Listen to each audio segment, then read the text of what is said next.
How you doing, YouTube? Matt with Massive Beer Reviews. Back with yet another review. Pumpkin ale time. Oh shit, son. A little bit of pumpkin ale time in the form of Schlafly Brewing's pumpkin ale.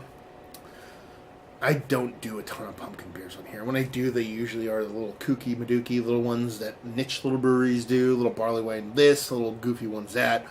But I'm going to tell you right now, I can get down with a well-made pumpkin ale. And let me kind of flip the script on that. I don't look at it as that's a really good pumpkin ale or a really good pumpkin beer. How I view it is it's a really good beer. It just so happens to have pumpkin stuff in it, whether it be actual pumpkins, pumpkin spice, whatever you want to call it. And this is actually one of them. I reviewed this beer probably in the first year I started doing beer reviews, about 3 years ago. And I dug it. It was up there with one of my favorite pumpkin beers. Again, not that I'm a big fan of them, but it was really good. So it's kind of fun to kind of come back and revisit it and see what's what. Anyway, let's dive in. As far as what it says in the bottle, it's a Schlafly pumpkin ale. It blends the spices of the harvest with a full-bodied sweetness for a beer that tastes like pumpkin pie. A special release pumpkin ale is available for a limited time with a new style every few months. New style every few months. Of the pumpkin beer, I assume they have a rotating schedule of a few beers that come out every few months. That's what I think that means. Special release pumpkin ale, Schlafly, St. Louis Brewery. It is 8% alcohol by volume, so she is a sipper. And this bottle was bottled on August 1st, 2017. So a bit over, almost 2 months old, let's put it that way. Maybe that. Name-wise, it's Schlafly. Label has changed since I originally reviewed it. But yeah, I mean, I dig their bottles. I haven't really talked about it. This bottle comes actually from Schlafly. They sent me a little mixer thing. And I actually really dig their kind of bottles themselves for a couple reasons. One, they got a Boston information on here established, 1991 Schlafly, but all the bottles are like fucked up. Like some of them lean a little away. There's little indents in them. So whoever makes their bottles is horrible at it, but I actually really like that it's kind of flawed that way. If that makes any sense. So let's see what she's got. Pumpkin ales, baby. Nothing wrong with it. They get a little poopy rep because, you know, pumpkin spice and, you know, Han Solo season and all that shit. So, anyway, quarter of a pinky finger. You know, malt ball color in head, but, you know, she's rich, deep, dark mahogany with tinges of orange kind of throughout it. So she definitely looks the part of a pumpkin ale, if just a little bit lighter. You typically see from a lot of pumpkin beers. See if we get a nose on her. You're getting a pumpkin spice in there. But this is where I kind of dig it, and I think this is why I used to dig it in the past too. It's light in the clove. When breweries go heavy on the clove, kind of bothers me. I'm not a big clove kind of guy. Here you're getting a nutmeg, you're definitely getting that cinnamon, you're getting that gingerbready thing going on in there that I like going on in pumpkin beers. But you are getting a little bit of malt there too. Actually, not a little bit, a decent amount. It is sweet.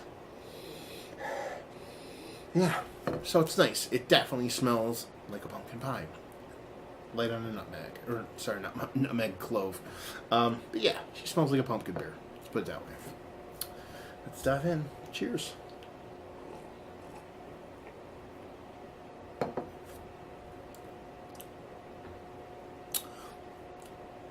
It's tasty.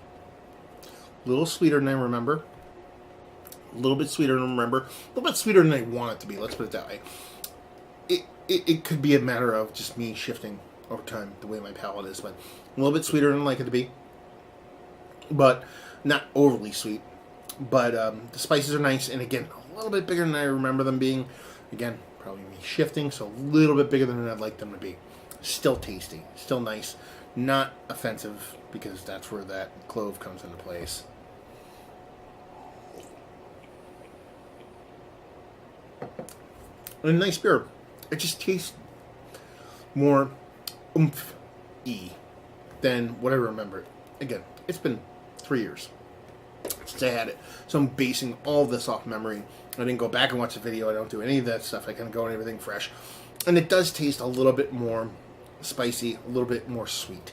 Is that kind of just a variance of a recipe? Is that them tweaking the recipe to be a little bit more impactful, which tends to be the kind of way breweries want to go in today's market, just be a little bit more 2x4 to your face? I don't know. It could be a fresh thing, too. For me, typically, I wouldn't see a Schlafly Pumpkin Ale kind of fall on my lap until Christmas time, because by the time it kind of found its way up here, found its way in the shelves, and then, kind of found its way to me from wherever it came from, it would take a bit. So would those spices die down a bit? Would that sweetness kind of round out? Could be. But yeah, she's nice. I might dive into a couple other pumpkin ales, just kind of revisit my whole thought of which ones are the best. I always put this one up there as one of my favorite pumpkin ales, along with Weyerbacher's, or W.E. Yerbacher, sorry. Their pumpkin ale, and actually another local brewery, Fegley's, as far as like your generic baseline pumpkin ale. There's, Almanac made a bourbon barrel aged pumpkin ale, and then you have Rumpkin and Pumpkin and Avery and Tweaks and all that kind of stuff.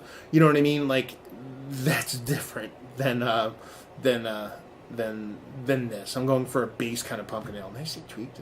Anyway, yeah, so I'm going to reserve my judgment on whether this kind of drops off of that list, kind of dive into those other ones, see what's what. But it's nice. Just a little bit sweeter than I want it to be, a little bit spicier than I want it to be.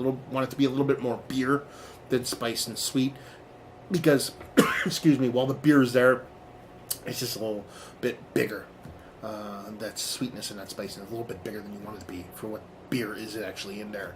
So let's talk about this. And one of the better pumpkin ales I've had as of late. It would default to yes, because I can't remember the last pumpkin beer I had. It was probably last year. But all in all, we'll reserve judgment for that. I'll do a couple other ones and see what's what. Value and availability, probably right around $10, $12 a sixer. And I assume if you see Schlafly, you'll see this is probably one of their flagship beers. And just say if you like what we like this, if you like pumpkin beers. Just going to leave it at that, because that's what this is. It's a pumpkin beer. It gives you the pumpkin spices, and it gives you beer. Even though the pumpkin spices and the sweetness is bigger than the beer, you get my gist. So there you go. It's making me burp. So there you go. Another review in the books. Hopefully you guys enjoyed it. If you did, didn't, anywhere in between, down there, words and stuff. Facebook, Twitter, Instagram, Untapped, Massive Beers. All four of those places. Another review down. So hopefully you guys enjoyed our review. Hopefully enjoying a nice pumpkin beer right now, baby. Hope to see you next time. Cheers.